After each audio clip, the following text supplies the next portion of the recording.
हाँ बेटा, शुरू करते हैं अपन नया टॉपिक। रोग और मानव स्वास्थ्य पढ़ रहे हैं अपन। मानव स्वास्थ्य में अपने स्वास्थ्य के बारे में पढ़ लिया है। प्रतिरक्षी के बारे में कल पढ़ा था। नेक्स्ट अपन टॉपिक लाए बेटा, प्रतिरक्षीकरण और टीकाकरण। देखिए, टीकाकरण नाम सुना होगा आपने। अभी हाल ही में जो कोरोना बीमारी आई थी उसमें वृहद स्तर पर ये कार्यक्रम चला गया, टीकाकरण का कार्यक्रम चला गया।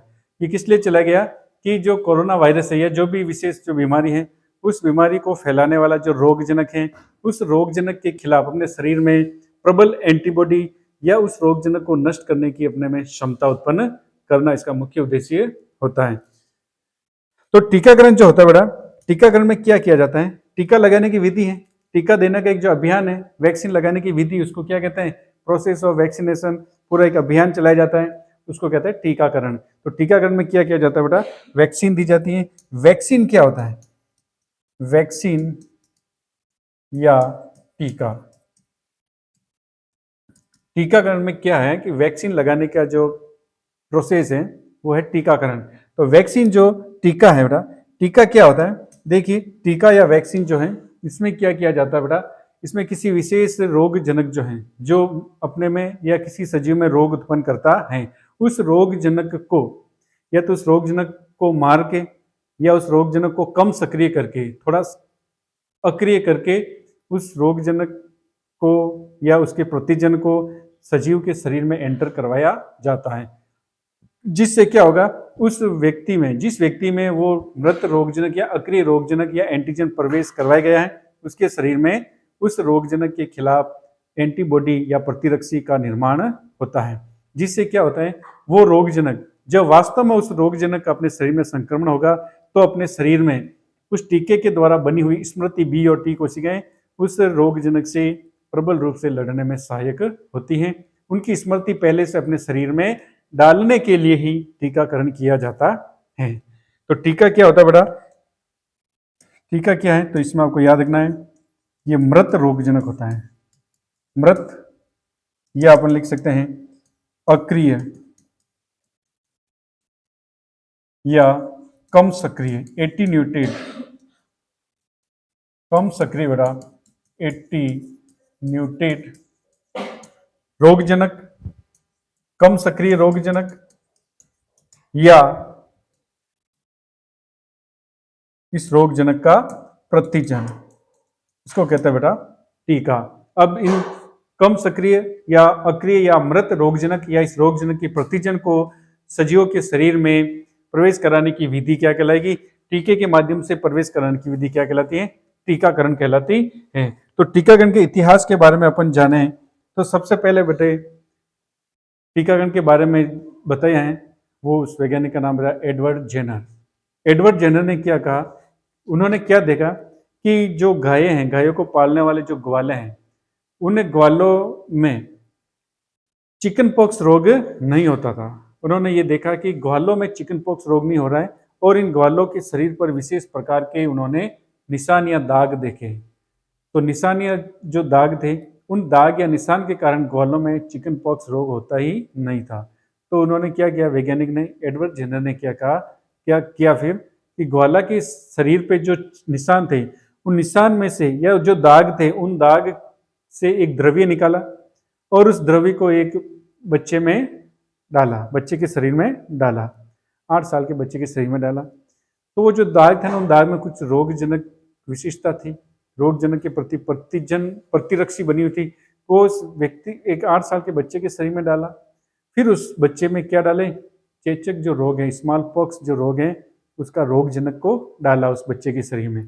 तो देखिए क्या होता है, रोगजनक डालने से पहले वो जो दाग से जो द्रव्य डाला था उस बच्चे में दाग से द्रव्य डालने से क्या होगा, उस रोगजनक के खिलाफ एंटीबॉडी बन गई और उस बच्चे में चेचक का रोग नहीं हुआ।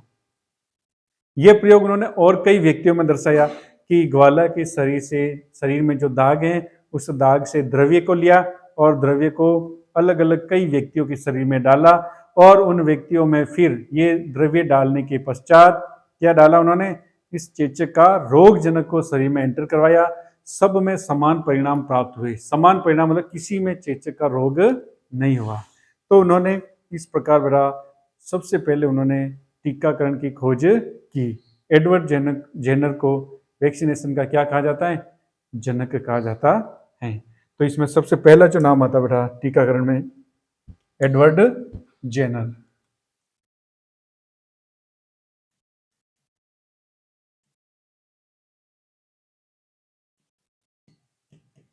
Edward Jenner. तो इन्होंने क्या किया था बेटा? इन्होंने क्या किया? इन्होंने ग्वाले जो है उनके शरीर पर जो दाग है बेटा, शरीर के जो दाग है उसमें से एक द्रव्य या पदार्थ निकाला। इस द्रव्य को निकाल कर किस में डाला बेटा? एक 8 साल के बच्चे में एंटर करवाया। 8 साल के बच्चे में।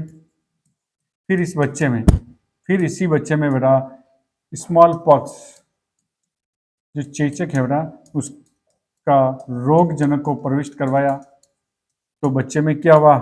रोग नहीं हुआ। रोग नहीं होने का कारण क्या था बेटा? कि उस व्यक्ति में, उस बच्चे में स्मॉल पॉक्स रोग जनक की इम्यूनिटी पहले से ही बन गई। इस प्रकार इन्होंने, एडवर्ड जेनर ने टीकाकरण की खोज की। ठीक है ना? टीकाकरण का जनक भी कहते हैं। तो टीकाकरण का जनक कौन है? Edward Jenner. सबसे पहले इसने चेचक के टीके की खोज किस प्रकार की? समझ में आया बेटा ये? तो चेचक के टीके की खोज का आ जाओ क्वेश्चन, तो किसने की बेटा खोज? सबसे पहले एडवर्ड जेनर ने। कब किया था इन्होंने ये?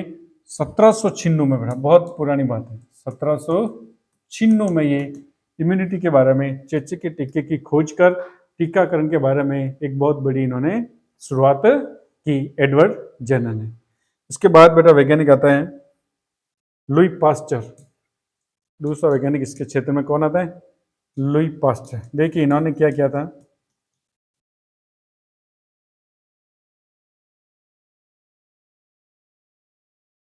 लुई पास्चर ने क्या बताया बेटा? इम्यूनिटी के क्षेत्र में इन्होंने क्या बताया? इन्होंने जो रोग जनक है बेटा, जो रोग फैलाते हैं अपने शरीर में, इन रोग जनक को अक्रिय या निष्क्रिय करने की विधि के बारे में बताया। ये ध्यान रखना है। लुई पास्चर का क्या योगदान है? इन्होंने क्या किया? कौन सी विधि बताई? रोग जनक को क्या करना बेटा? निष्क्रिय। तो रोग जनक को निष्क्रिय करने के बारे में, निष्क्रिय करने की जो विधि है उसको बताने वाले कौन थे? Louis Pasteur. और उन्होंने टीके बनाए कोलेरा। कौन सा cholera? Chicken cholera,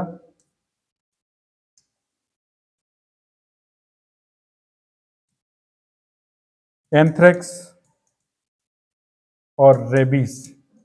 chicken cholera, anthrax और रेबीज के टीके बनाए। चिकन कोलेरा, एंथ्रेक्स और रेबीज के टीके किसने बनाए बेटा? तो आपको याद रखना है लुई पास्चर ने। तो लुई पास्चर का क्या योगदान है टीकाकरण में? लुई पास्चर ने रोग जनक को, जो रोग फैलाने वाले जीव हैं, उन रोग जनक को अक्रिय करने की विधि के बारे में बताया। और इन्होंने 3 टीके बनाए, चिकन कोलेरा, एंथ्रेक्स और रेबीज के टीके बनाए।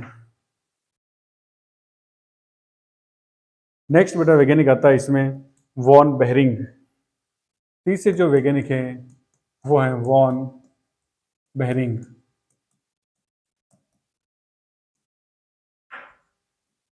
देखिए वॉन बेहरिंग जो है बेटा, इन वैज्ञानिक को याद रखना, एक तो निष्क्रिय प्रतिरक्षा का जनक कहा जाता है।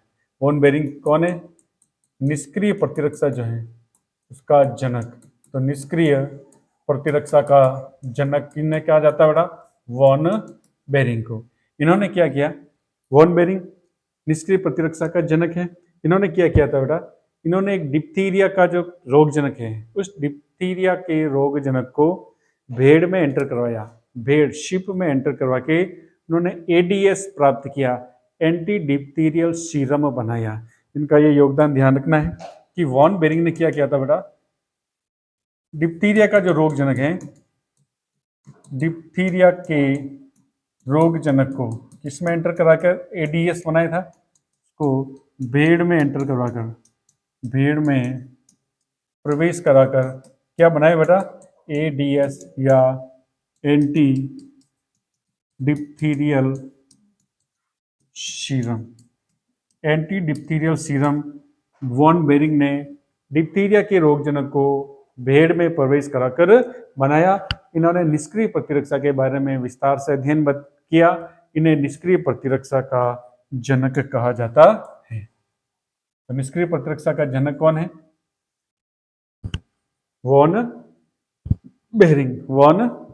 बेरिंग। तो बेटा ये थे टीकाकरण के इतिहास के बारे में। टीकाकरण के इतिहास के बारे में 3 वैज्ञानिकों के नाम याद रखना आपको। टीकाकरण क्या होता है? मृत, अक्रिय या कम सक्रिय रोगजनक या रोगजनक की प्रतिजन क्या कहलाते हैं? टीका कहलाते हैं। और टीका लगाने की प्रक्रिया क्या कहलाती है? टीकाकरण कहलाती है। फिर बेटा आपने क्या पढ़ा?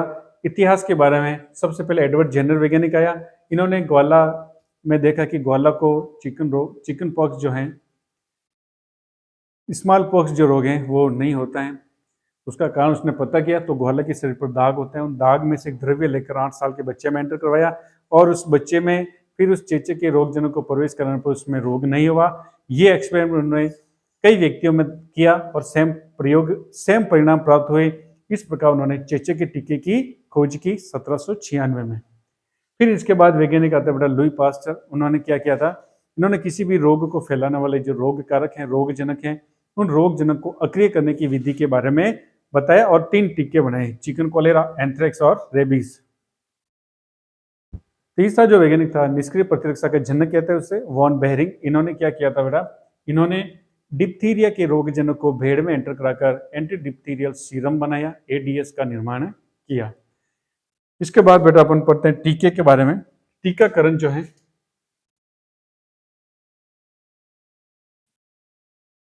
टीकाकरण जो है बेटा, टीकाकरण या टीका क्या होता है बेटा? अभी मैंने बताया था बेटा एटीन्यूटेड या मृत क्या होता है? ये मृत है या निष्क्रिय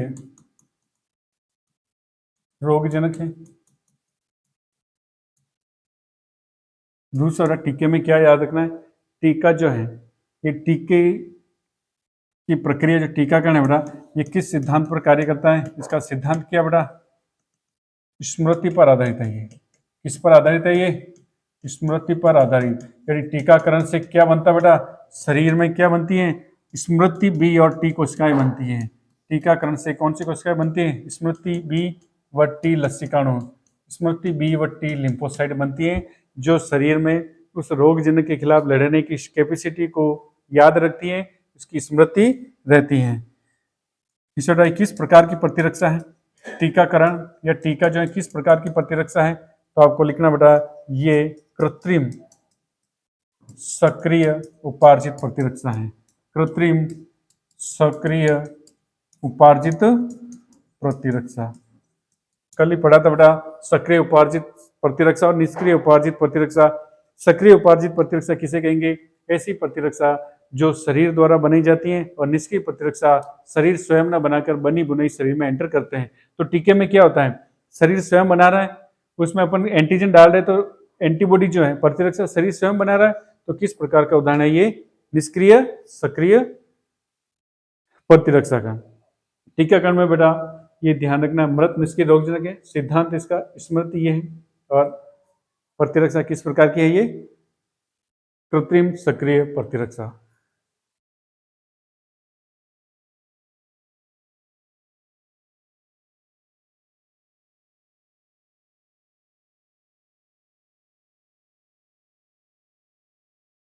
ठीक है बेटा, तो टीकाकरण पढ़ रहे हैं। टीकाकरण और टीका लगाने के पश्चात, टीकाकरण किसे कहेंगे बेटा? टीका लगाने की प्रक्रिया जो है वो क्या कहलाती है? वैक्सीन देने की प्रक्रिया। वैक्सीन देने या लगाने की जो प्रोसेस होती है उससे कहते हैं टीकाकरण। ठीक है, और एक चीज और बेटा, प्रतिरक्षीकरण जो है वो क्या होता है? टीकाकरण करने के पश्चात किसी व्यक्ति के शरीर में टीका लगाने के पश्चात क्या होता है? उसके शरीर में एंटीबॉडी बनेगी, प्रतिरक्षी का निर्माण होगा। तो टीकाकरण का रिजल्ट क्या है? वही प्रतिरक्षीकरण है। तो टीकाकरण के पश्चात व्यक्ति में प्रतिरक्षियां उत्पन्न करना, यह कहलाता है प्रतिरक्षीकरण। तो प्रतिरक्षीकरण जो है क्या है बेटा? टीकाकरण का ही रिजल्ट है। तो प्रतिरक्षीकरण के लिए अपन को क्या करना पड़ता है? टीकाकरण करना पड़ता है। क्लियर? इम्यूनाइजेशन समझ में आया? प्रतिरक्षीकरण क्या होता है? टीकाकरण के पश्चात टीकाकरण का जो रिजल्ट है वो क्या होगा? प्रतिरक्षीकरण ही होगा। प्रतिरक्षीकरण क्या होता है कि किसी सजीव में किसी विशेष रोगजनक के खिलाफ प्रतिरक्षियों का निर्माण करना, ये प्रतिरक्षीकरण है। क्लियर? टीका क्लियर बना? अब अपन पढ़ेंगे इसमें कि टीका जो है कितने प्रकार के होते हैं। 4 प्रकार के टीके होते हैं। 4 प्रकार के टीके होते हैं। एक लाइव वैक्सीन यानी जीवित टीका, किल्ड वैक्सीन, टॉक्सोइड वैक्सीन और एक रिकॉम्बिनेंट वैक्सीन। तो टीके के प्रकार है बेटा 4। किस आधार पर, यानी टीके में जो रोगजनक या मृत या निष्क्रिय एंटीजन है उनको किस स्थिति में, उनकी क्या स्थिति रहती है, जीवित अवस्था में लगाए जाते हैं या मृत अवस्था में किसी व्यक्ति के शरीर में प्रविष्ट करवाए जाते हैं या उनके द्वारा छोड़े गए विष प्रविष्ट करवाए जाते हैं या उनको रिकॉम्बिनेंट डीएनए तकनीक द्वारा बनाकर प्रविष्ट करवाए जाते हैं। उस आधार पर टीके कितने प्रकार के होते हैं? 4 प्रकार के। तो types of vaccine, types of vaccine, टीके के प्रकार, टीके के प्रकार बेटा 4 हैं। मृत टीके, मृत टीके इनको कहेंगे किल्ड वैक्सीन। दूसरा बेटा जीवित वैक्सीन, जीवित टीके, लाइव वैक्सीन।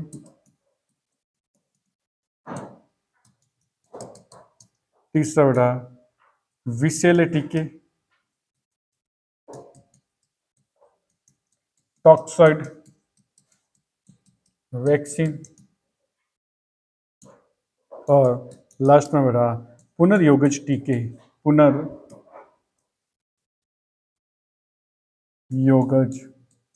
टीके, रिकॉम्बिनेंट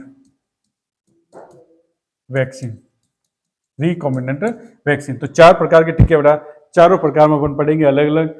मृत टीके, जीवित टीके, विषैले टीके, पुनर्योगज टीके, killed vaccine, live vaccine, toxoid vaccine and recombinant vaccine.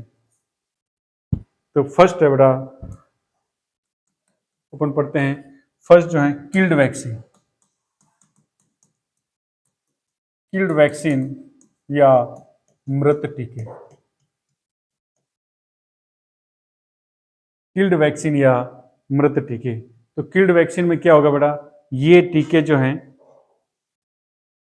ये टीके जो हैं रोगजनक या उसके एंटीजन को मृत अवस्था में किसी व्यक्ति के शरीर में डाले जाते हैं। यानी ये कैसे होते हैं, पूरी तरह से कैसे होते हैं, मृत रोगजनक या उस रोगजनक का प्रतिजन। मृत रोगजनक या रोगजनक का प्रतिजन टीके के रूप में यूज किया जाता है इसमें। इसके उदाहरण कौन कौन से टीके हैं बेटा? इन्फ्लुएंजा, इन्फ्लुएंजा वैक्सीन,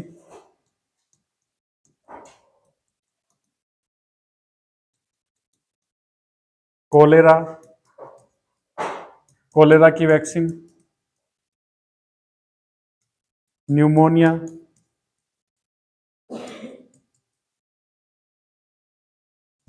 ठीक है। तो इन्फ्लुएंजा, कोलेरा, न्यूमोनिया,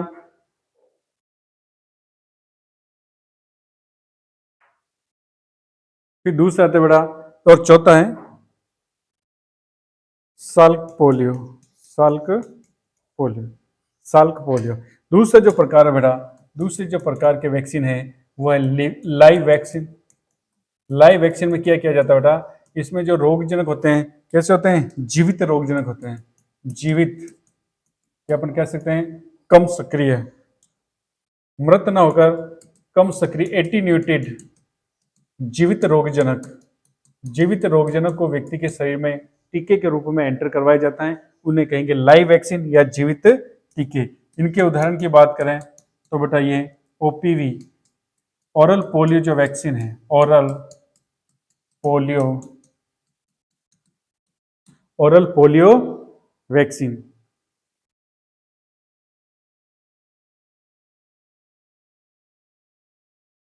ठीक है ना। दूसरे उदाहरण की बात करें तो एमएमआर, मिजल मम्स। तीसरा बेटा बीसीजी, बीसीजी का क्या नाम बेटा, बेसिलस टॉमेट और ग्वारिन। ये टीका किस प्रकार का है, जीवित या कम सक्रिय प्रकार के ये वैक्सीन है। ठीक है बेटा, तो ये किल्ड वैक्सीन, लाइव वैक्सीन, फिर तीसरा आएगा बेटा रिकॉम्बिनेंट वैक्सीन और टॉक्सॉइड वैक्सीन। टॉक्सॉइड वैक्सीन में क्या होगा बेटा कि इस प्रकार के वैक्सीन कैसे बनते हैं, रोगजनक या उसके प्रतिजन द्वारा स्रावित विष का प्रयोग करके टीके बनाए जाते हैं, उन्हें कहते हैं टॉक्सॉइड वैक्सीन। जैसे टीटी, टिटनेस का टीका, डिप्थीरिया का टीका, बोटुलिज्म का टीका, तीनों टीके किस प्रकार के टीके के उदाहरण हैं, टॉक्सॉइड टीके। इनका स्क्रीनशॉट ले लो।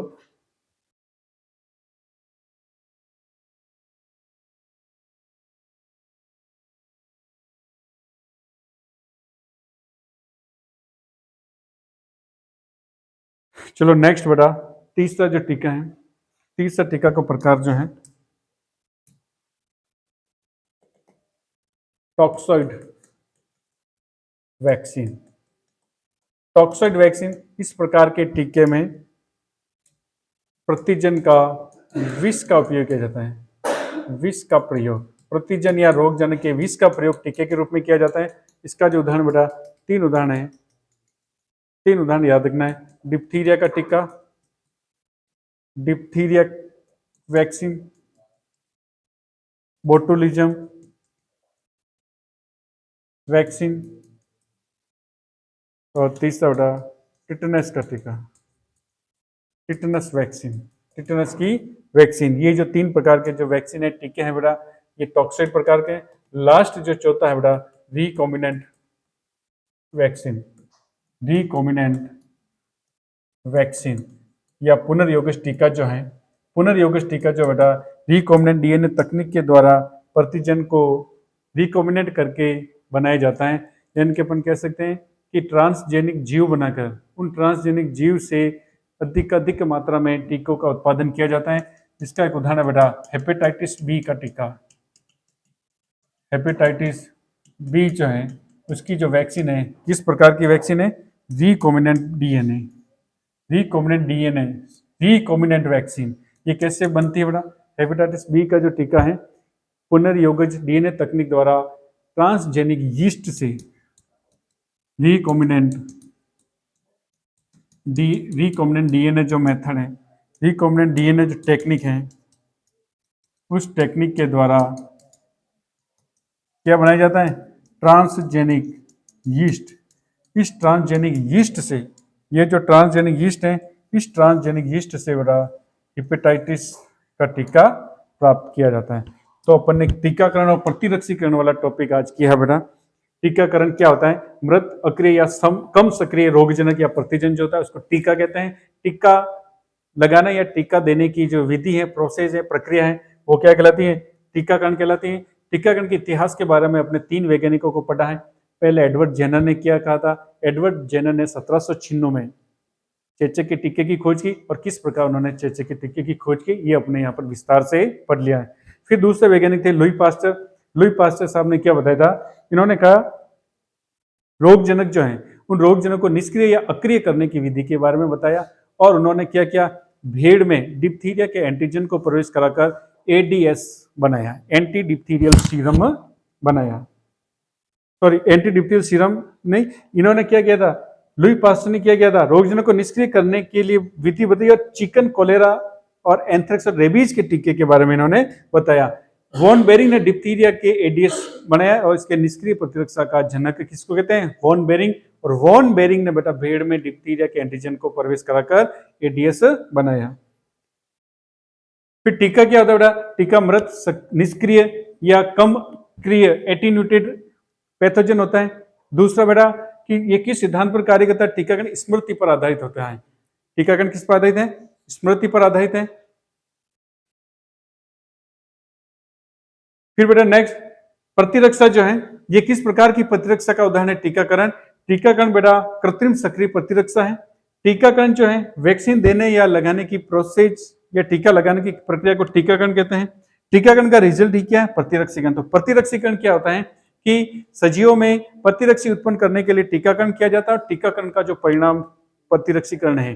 प्रतिरक्षीकरण सजीवों में किसी विशेष रोगजनक के खिलाफ या किसी विशेष रोग के खिलाफ प्रतिरक्षा उत्पन्न करने की विधि प्रतिरक्षीकरण कहलाती है, जो कब होगी, टीकाकरण के पश्चात।